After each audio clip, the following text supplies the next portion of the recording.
Masalah sekarang adalah amar ma'ruf nahi mungkar sudah kehilangan seni bikin yang tanpa masalah, yang tidak menimbulkan masalah baru gitu.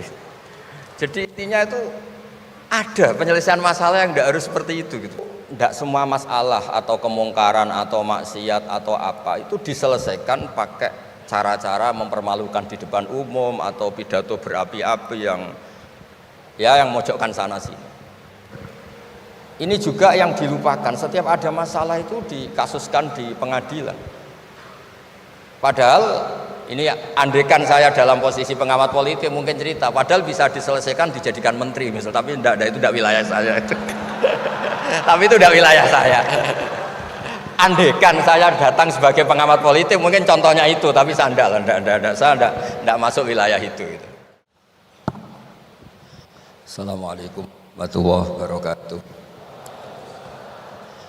Alhamdulillahirabbil alamin wassalatu wassalamu ala asyrofil mursalin sayyidina maulana Muhammadin wa ala alihi wa sahbihi asma'in amma ba'du. Yang sangat saya hormati wonten Abi Profesor Quraish Shihab, wonten Bu Aufa, Profesor Aufa, wonten semua orang-orang UGM, semua yang saya hormati, termasuk niki moderator nih Pak Munjid nih. Saya seperti yang dikatakan Bu Aufa, saya ini termasuk kiai yang nggak suka kalau ngisi acara dikasih judul, karena itu teror.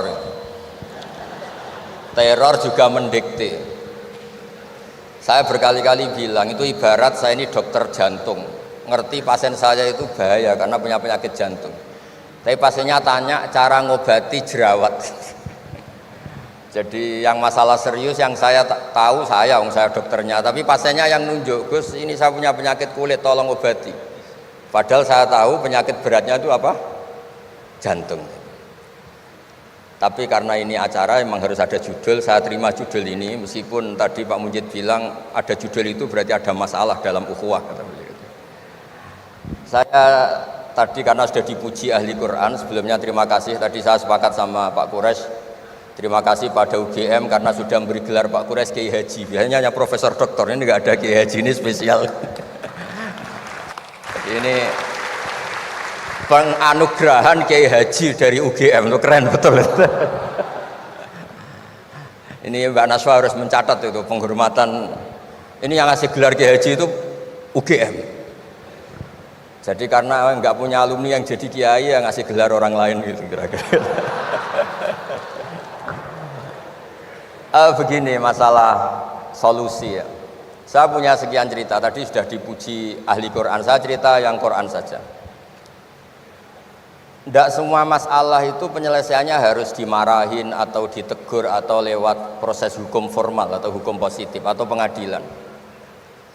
Tadi di hotel saya suruhan beliau sudah cerita tentang materi yang saya utarakan.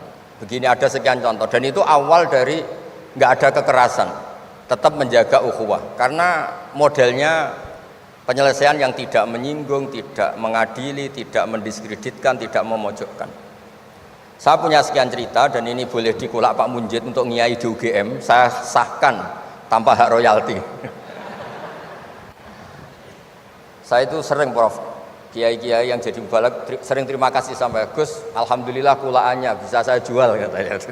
Karena saya ini sudah kiai resi, gak mau kemana-mana, tapi yang kulaan banyak diretailkan. Terus terima kasihnya sama saya. Dan karena saya ikhlas ya tidak dapat royalti. Tapi sudahlah, royaltinya surga saja. Saya cerita yang rileks-rileks.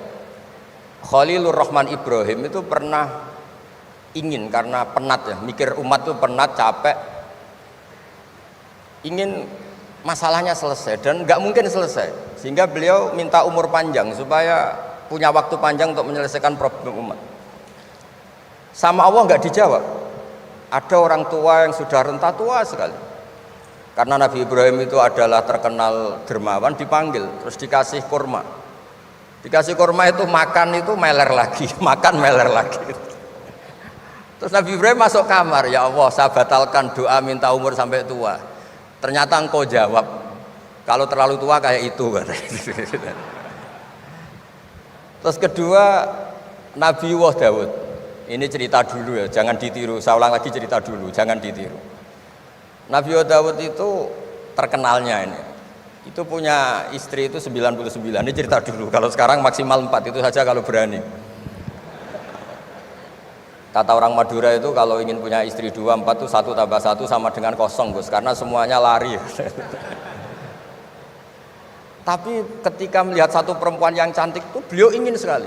Ketika penasihatnya bilang, engkau sudah punya 99, tapi tidak ada yang kayak itu. Saya masih ingat sama Profesor Jenny ketika nerjemah Inna hadza akhi lahu tisu wa tisuna najah itu. Saya tanya sama Prof Zeni, abahnya Bu Ovain. Pak Zeni, kenapa masih ingin yang satu lagi padahal sudah punya 99? Kata Nabi Daud, tidak ada yang kayak itu. Terus saya guyon sama beliau, berani berargumentasi ini depan Bu Latifah, ya jangan, ini kata Nabi Daud, tidak kata saya. Singkat cerita terus Allah ternyata nggak negur Nabi Daud dengan apalagi mempermalukan, negur depan umum atau di medsos atau yang mempermalukan. Allah bikin drama, yaitu ngutus 2 malaikat. Nabi Daud pas itu raja. 2 malaikat datang tergopoh-gopoh menunjukkan kalau sedang ada masalah yang serius, yang krusial. Nabi Daud sampai kaget, fafazi aminhum, kaget betul Nabi Daud. Tahu-tahu ada orang di depannya terus tanya, kenapa kamu tergopoh-gopoh? Saya ini punya masalah berat ya Nabi Allah Daud. Apa masalah kamu? Ini saudara saya sudah punya kambing 99. Minta saya yang punya kambing hanya 1. Gimana cara jenengan? Oh, kamu udah adil, kamu rakus, dimaki-maki yang punya 99. Sudah, ini keputusan final, sudah, pulang. Bareng setelah pulang, loh itu gue banget kata Nabi Daud. Enggak ditegur, Allah pakai drama. Jadi masalah sekarang adalah amar ma'ruf nahi mungkar sudah kehilangan seni bikin yang tanpa masalah, yang tidak menimbulkan masalah baru gitu. Jadi intinya itu ada penyelesaian masalah yang tidak harus seperti itu gitu, pakai drama, pakai apalah yang. Terus cerita ketiga, banyak peristiwa-peristiwa sosial. Saya ulang lagi, peristiwa-peristiwa sosial yang penyelesaiannya itu juga agak lewat pengadilan. Ada ayat wa Daud wa Sulaiman idh yahkumani fil harthi idh nafashat fihi wa namul qaum. Itu yang diceritakan di beberapa tafsir. Ada cerita unik begini. Ada 2 perempuan kakak beradik, sama-sama punya anak. Kebetulan sama-sama ganteng. Karena masih kecil itu kan mirip. Saya ulang lagi, karena masih kecil itu mirip. Karena sama-sama Arab, enggak Arab sama Kebumen. Kalau sama Kebumen kan hidungnya beda, sama-sama Arab, bukan sama-sama Arab, sama-sama ganteng. Singkat cerita, yang satu ini dimakan serigala, anaknya yang satu dimakan serigala. Kemudian semuanya mengklaim yang dimakan tuh anak kamu, bukan anak saya, sehingga anak satu ini milik saya. Yang satu bilang ini anak saya yang selamat, yang anak kamu dimakan serigala. Nabi Daud ketika ada pengadilan seperti itu menghukumi yang argumentasinya meyakinkan. Sudah, ini milik kamu karena kamu lebih berargumentasi. Setelah keluar, kata Nabi Sulaiman pas itu masih kecil, kalau hakimnya saya, keputusannya tidak seperti itu. Karena Nabi Dawud itu demokratis, saya pokoknya tidak akan keluar dari jalur Quran sebagai pemenuhan, karena saya Profesor Quraisy, Profesor Zain itu orang yang sangat menuhi Quran. Terus kata Nabi Dawud, Sulaiman sini, sudah kamu saja yang mengadili. Ternyata apa Nabi Sulaiman itu? Ngambil pisau. Mana anak yang selamat? Ini, udah kita bagi 2 saja supaya agak konflik gitu. Terus ada yang nangis histeris, menangis nangis, yang satu tenang saja. Terus sama Nabi Sulaiman, anaknya dikasihkan yang nangis. Ini ibu beneran ini, berarti ini ibunya beneran ini, anaknya mau dipotong nangis, kamu mesti ndak, masa anaknya mau dipotong diam aja. jadi ternyata sebagian pengadilan dulu itu pakai perangkat psikologis, gak mungkin secara naluri normal orang anaknya mau dipotong membiarkan, itu pasti ada ibunya itu. Akhirnya dimenangkan yang nangis tadi. Jadi banyak cerita di literatur saya. Itu tidak semua masalah atau kemungkaran atau maksiat atau apa itu diselesaikan pakai cara-cara mempermalukan di depan umum atau pidato berapi-api yang mojokkan sana sini. Cerita saya yang terakhir adalah tentang Rasulullah Muhammad SAW. Itu ada orang yang jenisnya hipersek atau hiper lah. Itu dia mau masuk Islam tuh problemnya karena dilarang zina, dilarang seks bebas. gaduh di masjid itu. Nabi memang kalau nemuin tamu di masjid karena itu wilayah publik. Nabi tanya, "Loh, kenapa gaduh?" Itu ada pemuda yang ingin masuk Islam tapi yasta'dzinu fi zina. Dia minta izin supaya tetap boleh zina. Nah, kenapa gaduh? Semua sahabat melarang karena itu nggak mungkin itu. Makanya nggak boleh ketemu jenengan itu. Kata Nabi, "Enggak apa-apa, suruh ketemu saya." Setelah ketemu Rasulullah di depan beliau, "Apa betul kamu pemuda yang ingin masuk Islam tapi minta izin tetap boleh zina?" "Iya ya Rasulullah." Apa jawabannya Nabi itu unik. Atuhibbuhu li ummik, pertama. Kamu suka kalau ibu kamu profesinya seperti itu kemudian dinikmati hidung-hidung belang? Enggak Nabi. Kalau ada orang gitu sama ibu saya tak pukul. Atuhibbuhu li bintik. Kamu suka punya putri yang jadi mainannya orang-orang hidung belang? Ya enggak Nabi. Atuhibbuhu li ammatik. Kamu suka kalau itu terjadi di bule kamu? Sampai nyebut sekian orang-orang yang dicintai pemuda itu. Akhirnya pemuda itu, wallahi, demi Allah saya tidak pernah melihat sesuatu seburuk zina, seburuk itu. Dan demi Allah saya tidak akan zina lagi. Jadi logikanya diset oleh Nabi, dan Nabi tidak ngancam neraka, tidak marah, tapi logikanya diatur. Itu pula yang sering digunakan di Quran, sering ada kata kul aro'aitum, ya kan banyak di Quran. Aro'aitum itu orang diajak berpikir bersama. Ya, jadi menjaga kemajmukan, menjaga ukhuwah itu dimulai dari cara menyelesaikan. Tidak semuanya harus pakai marah-marah, pakai apa. Dimulai dari Allah sendiri dalam banyak cerita di Quran, di hadis itu suka hal-hal yang kecil, yang keseharian. Makanya dulu itu kalau ulama ditanya, saya ini tidak punya uang padahal ingin makan enak. Ij'al idama ka'al ju'a. Ya, lauk paling enak itu satu, yaitu lapar. Kalau kita puasa, makan apa saja enak karena lapar. Orang sudah lupa, ngiranya makan enak itu kalau menunya atau lauknya sesuai selera, itu keliru. Ij'al idama ka'al ju'. Jadikan lauk terbaik adalah lapar. Wah, kita mau tidur gak enak gini-gini, ingin cari tempat yang enak. Ya, makanya Kiai kuno kalau nasihati anak-anaknya, kamu kalau ngaji makan yang enak, tidur yang enak. Maknanya jangan tidur kalau gak ngantuk banget, jangan makan kalau tidak lapar banget. Itu pasti semuanya menjadi enak. Nah, orang sudah melupakan kearifan-kearifan begitu, sehingga solusi-solusi yang dibikin ini lompatannya malah kacau, karena sebetulnya itu ndak adatnya Allah. Terus yang terakhir, ini makalah yang saya bawa dari dalam. Ini mungkin nanti Pak Munjid bisa belajar. Bisa ya tadi, bisa dijual ini. Karena sekarang itu ngaji itu pokoknya keren lah sekarang itu. Ngaji sekarang tuh fid dunya hasanah wa fil akhirati hasanah. Dulu ngaji itu hanya fil akhirati hasanah, enggak dapat apa-apa. Kalau sekarang tuh fid dunya hasanah wa fil akhirati enggak jelas. Karena sudah dapat upah itu. Nah, ini cerita, ini di tafsir Qurtubi, nafsiri ayat la khaira fi katsirin min najwahum illa man amara bi shadaqatin.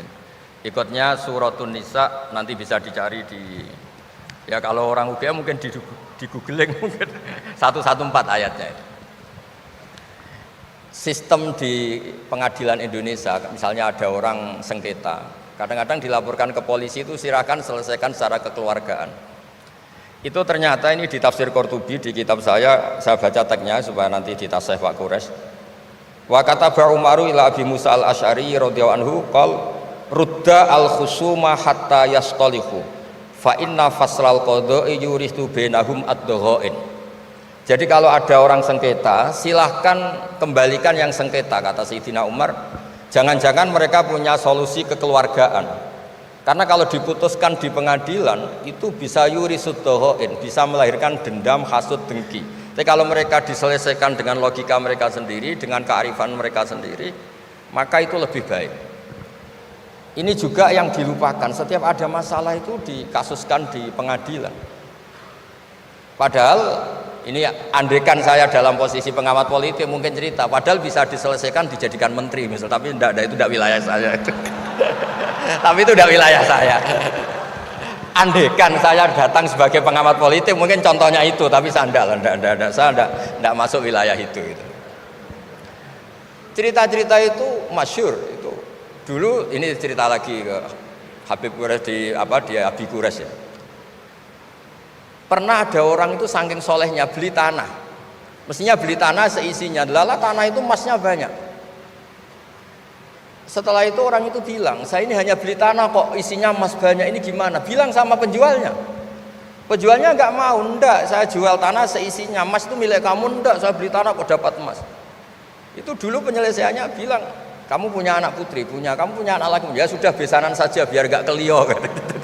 Jadi dulu banyak cerita-cerita kearifan yang orang tuh udah harus rame-rame di pengadilan.